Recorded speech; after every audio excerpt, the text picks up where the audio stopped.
¿Tiene vigencia la Reforma Protestante en nuestros tiempos? Para responder esta pregunta, hermanos, vamos a un poco indagar el contexto histórico.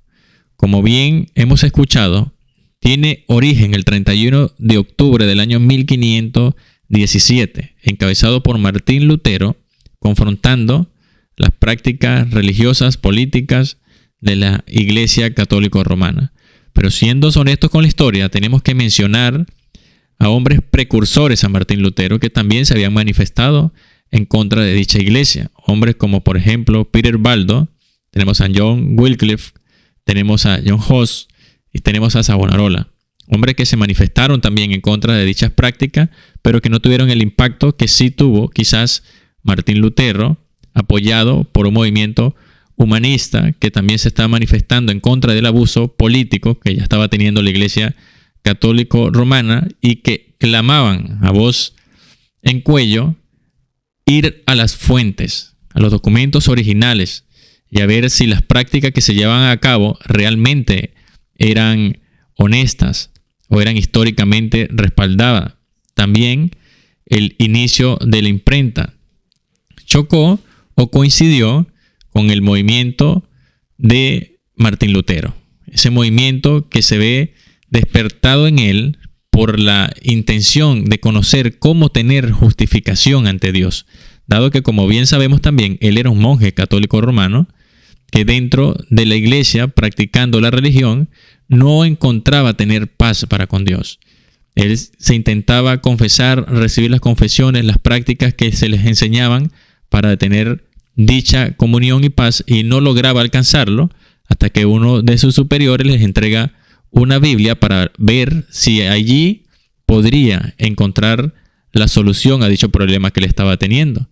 Él empieza a leer y se consigue con el pasaje que está en el libro de Romanos, capítulo 1, versículos 16 y 17, sobre todo con el versículo 17, el cual les voy a parafrasear, que dice: pues en el Evangelio la justicia de Dios se revela por fe y para fe, como está escrito, el justo por la fe vivirá.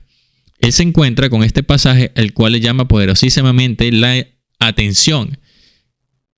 Dice, ok, o sea que la justicia, somos justificados ante Dios por fe y para fe. ¿Qué lo incita? Lo motiva a seguir escudriñando, a seguir investigando, a seguir leyendo, y se va a encontrar con muchas otras cuestiones que van en contra totalmente de las enseñanzas católicos romanas.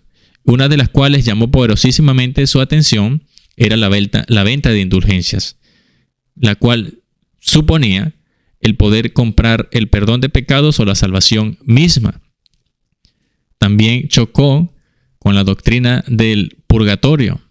También le llamó la atención el hecho de que enseñaban que esa justificación comenzaba con el bautismo, se aumentaba con la Eucaristía y se recuperaba, en dado caso se perdiera, con las penitencias.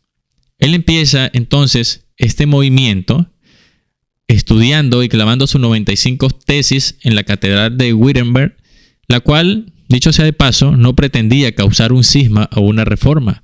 Quería discutir los puntos de vista que él había descubierto, bíblicamente hablando, con lo que la iglesia oficialmente enseñaba. Pero como bien ya sabemos, fue rechazado, fue excomulgado y se da origen entonces a un movimiento totalmente respaldado por lo ya mencionado. Le jugó muy a favor, divinamente hablando, el hecho de la imprenta, que logró esparcir rápidamente sus ideas. ¿A qué llegó Martín Lutero después de investigar, profundizar? ¿Qué quiso él dejar en claro y afirmar para todos aquellos que quizás no conocían la Biblia y que no tenían la oportunidad de leerla? Porque recordemos que era un libro que se había traducido al latín, que solamente podían leer sacerdotes autorizados y que no todos podían tener en sus hogares. Dicho sea de paso, aquellos que tenían una Biblia en su hogar estaba cerrada y podía sacarla y leerla cuando dichos sacerdotes de la iglesia se acercaban a ellos y junto con ellos la leían, dado que tenían prohibido tener una interpretación que fuera en contra de la interpretación que ya la iglesia misma tenía. Estaba rotundamente prohibido. Podía ser calificado o era calificado como una herejía si se insistía en sostener dicha interpretación que chocaba con la de la iglesia oficialmente. Entonces, en resumidas palabras, hermano, para no extendernos y dar respuesta a la primera pregunta, Martín Lutero y el movimiento reformado llega a las famosas 5 solas. Las 5 solas van a responder lo que es la justificación ante Dios. Para ellos, la justificación ante Dios se conoce solamente en la Escritura, en la palabra de Dios. Por ser palabra de Dios, revelación de Dios, ella va a dar a conocer el medio de justificación. Por eso ellos dicen, sola Escritura. Dicho sea de paso, cuando este tema de la justificación le llama la atención poderosísimamente e intenta debatirlos, se encuentra con que la Iglesia Católica Romana decía, no, es que ya va, espérate, tenemos la Biblia. Claro que tenemos la Biblia, creemos en la Biblia, pero es que el problema es que también tenemos los concilios y nos apegamos a lo que el concilio dicen. Tenemos a los magisterios, también nos apegamos a lo que los magisterios dicen y tenemos al Papa. Nos apegamos a lo que el Papa enseña. Entonces ellos basaban su fundamento en estas 4 divisiones. Biblia, concilio, magisterio, Papa, dicho sea de paso, se me olvidó mencionar una, tradiciones. En todo eso, si usted no lo conseguía en la Biblia, vaya, búsquenlo en los concilios. Si no está en los concilios, el magisterio. Si no lo está en el magisterio, ¿qué dice el Papa? Y si no está en lo que dice el Papa, veamos las tradiciones. A él le choca y le impacta muchísimo esto. Y por eso la primera norma fundamental para el movimiento reformado fue la sola Escritura. La Escritura como única norma en cuestiones de fe y conducta, infalible e inerrantes.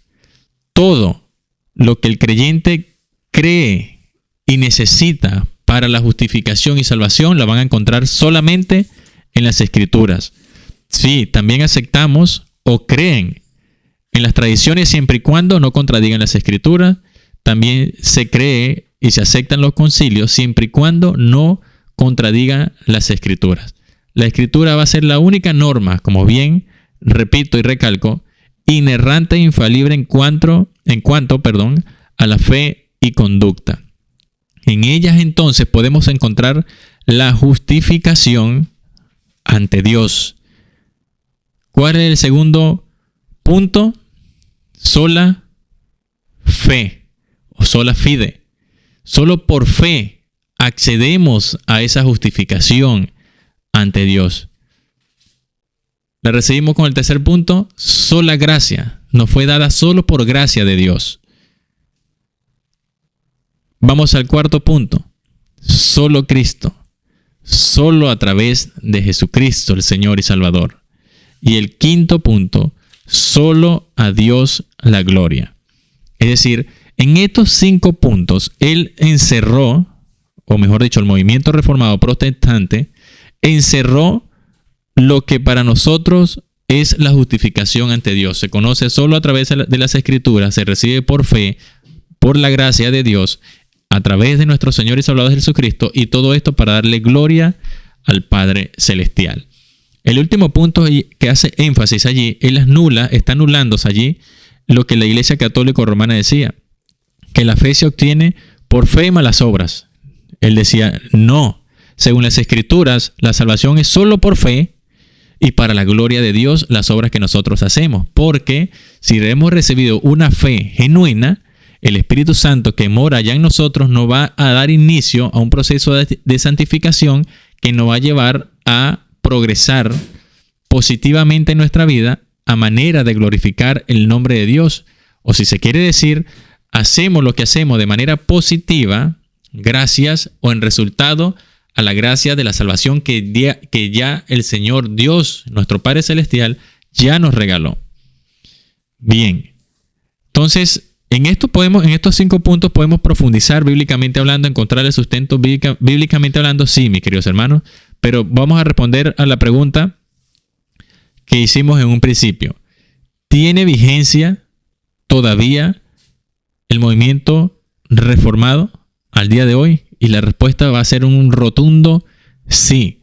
El movimiento reformado, como bien dijimos en un inicio, se encontró y luchó en contra frontalmente la Iglesia Católica Romana por las prácticas que llevaba a cabo en ese tiempo. Para responder a esta pregunta tendríamos entonces que decir o hacer otra pregunta. ¿Sigue la Iglesia Católica Romana practicando aquellos puntos en los que los reformadores confrontaron directamente? Y la respuesta, hermanos, va a ser sigue igual y peor. Porque después del movimiento reformado protestante se anexaron dos dogmas más. El siguiente dogma va a ser la infalibilidad del Papa, lo que lleva al Papa a ser Dios o igual a Dios, cosa que es imposible, porque ontológicamente hablando, el único que tiene la capacidad de no equivocarse es Dios. El hombre por naturaleza va a errar y se va a equivocar. Esto es indiscutible a la luz de la palabra. Otro dogma que se anexó fue la asunción de María a los cielos, creado, dicho sea de paso, sin ningún respaldo o sustento bíblico. Podemos decir que tiene vigencia, vuelvo y repito, rotundamente sí. Y no solamente en contra de la Iglesia Católica Romana, en contra de aquellos movimientos que se siguen levantando y que no tienen sustento y respaldo bíblico, que contradicen las mismas escrituras, como por ejemplo mencionaríamos al Islam, mencionaríamos a los testigos de Jehová, mencionaríamos a los mormones y ahora la que está de moda, la diosa madre. Todos estos son movimientos totalmente heréticos, apóstatas, que no tienen ningún fundamento ni respaldo bíblico. Hacemos bien nosotros entonces en estudiar la Biblia, profundizar en la misma, pedirle a Dios sabiduría, fortaleza, entendimiento y convicción para poder, como nos exhorta el apóstol Pablo en la segunda epístola a Timoteo, capítulo 2, versículo 24, a presentar defensa con mansedumbre y humildad, no sea que Dios tenga misericordia de ellos y los liberte del lazo en el que Satanás los haya atrapado.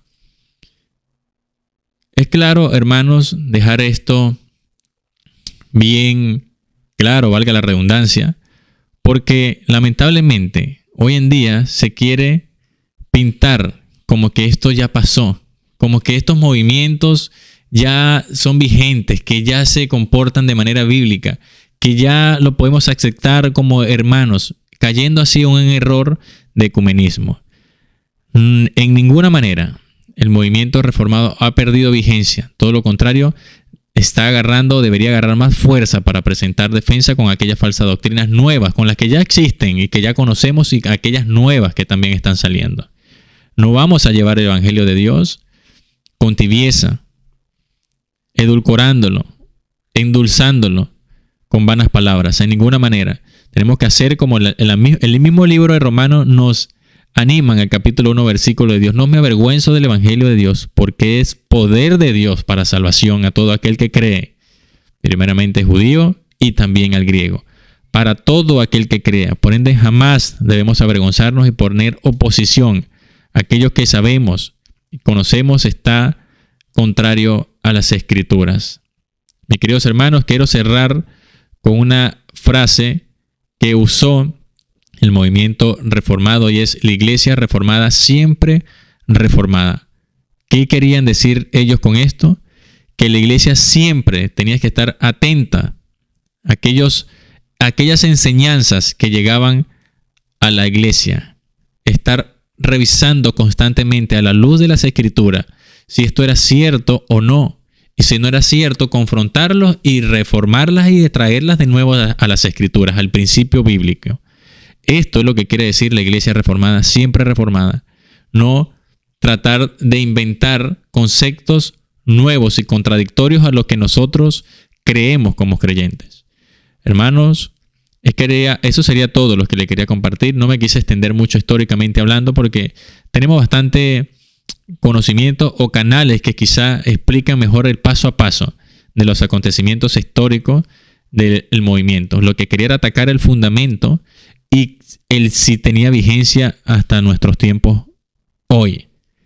Y la respuesta, como bien ya les dije, y espero, hermano, les haya quedado claro, es sí. Que Dios los bendiga, hermano, en el nombre de nuestro Señor Jesucristo. Que la gracia y paz de nuestro Señor y Salvador sea con cada uno de ustedes y sus familiares. Y recuerden que nosotros no somos de los que retrocedemos para perdición, sino de los que permanecemos firmes para preservación del alma. Un abrazo. De ahí de Nazaret, ¿será que el pobre entre los ricos ha de estar? Podrá decirse que la sangre no hace al rey, quien ante el templo del Señor se presentará. Podrá el leopardo sus manchas el quitar, podrá el injusto decir que es hijo de Abraham, podrá el que quiera si lo intenta ser mejor. ¿Quién puede entonces estar ante mi Señor? El limpio de manos y puro de corazón, quien lave sus culpas en la sangre del Señor. Aquel que aunque injusto imputado ahora está, de una fiel justicia que del cielo le vendrá. El limpio de manos y puro de corazón, quien lave sus culpas en la sangre del Señor. Aquel que aunque injusto imputado ahora está, de una fiel justicia que del cielo le vendrá. El limpio de manos y puro de corazón, quien lave sus culpas en la sangre del Señor. Aquel que aunque injusto imputado ahora está, de una fiel justicia que del cielo le vendrá.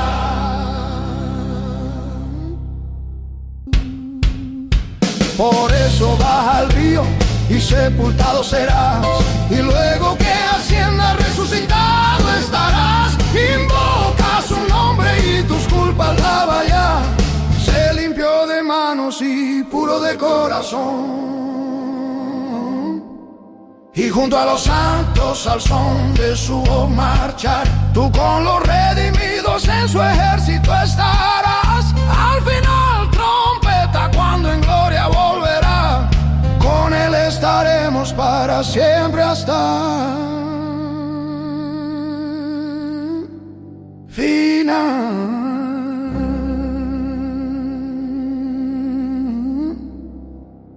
El limpio de manos y puro de corazón, quien lave sus culpas en la sangre del Señor. Aquel que aunque injusto imputado ahora está, de una fiel justicia que del cielo le vendrá. El limpio de manos